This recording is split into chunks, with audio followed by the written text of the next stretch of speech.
fluid in his left hip joint. The doctor thought it might be infected. Kevin was still limping when he was discharged.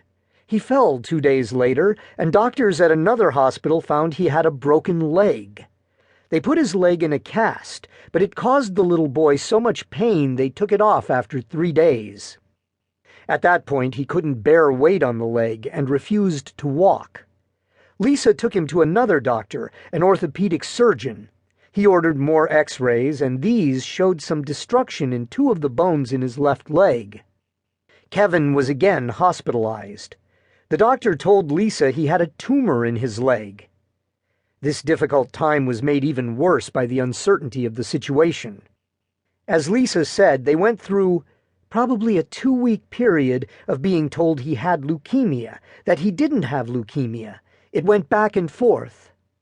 But the upcoming news would only be worse. Kevin was transferred to a tertiary children's hospital to continue the workup. Along with his swollen leg, the doctors noted his left eye was bulging and bruised, and he had a nodule above his right ear that might be a tumor.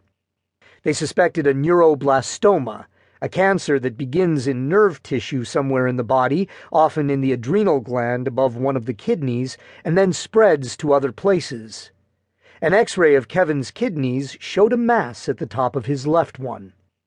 A skeletal survey found various lesions and an opaque area over his bulging left eye. On his 4th day in the hospital, Kevin was taken to the operating room. The doctors took a biopsy of the nodule above his right ear and inserted a central line, a large IV, in the right side of his neck.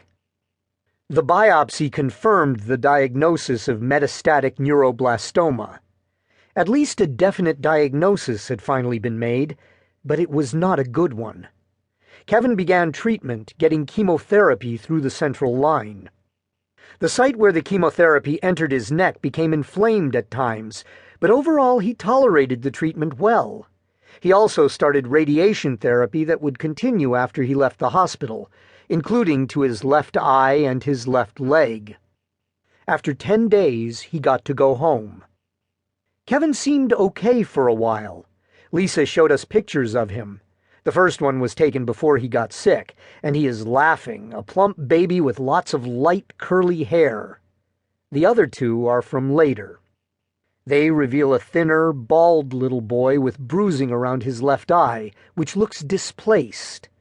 Too young to understand he was dying, he appears happy in both pictures, beaming in one and exploring a toy fire station in the other.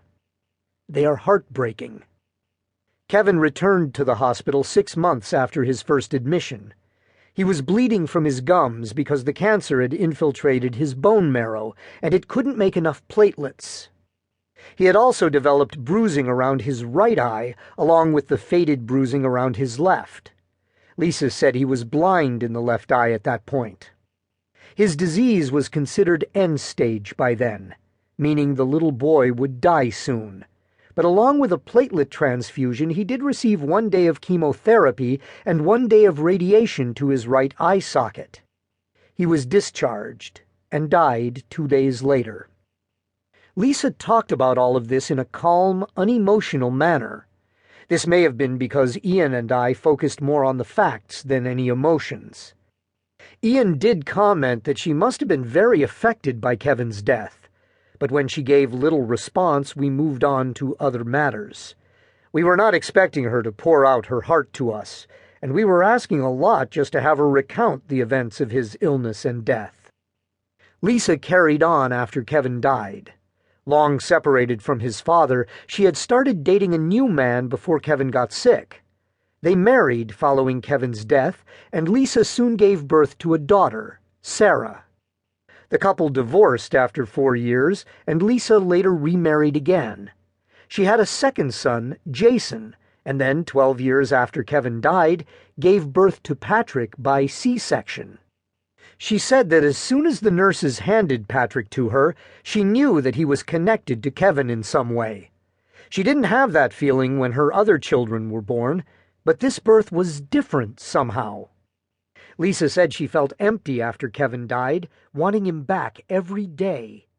When Patrick, her new son, was brought to her,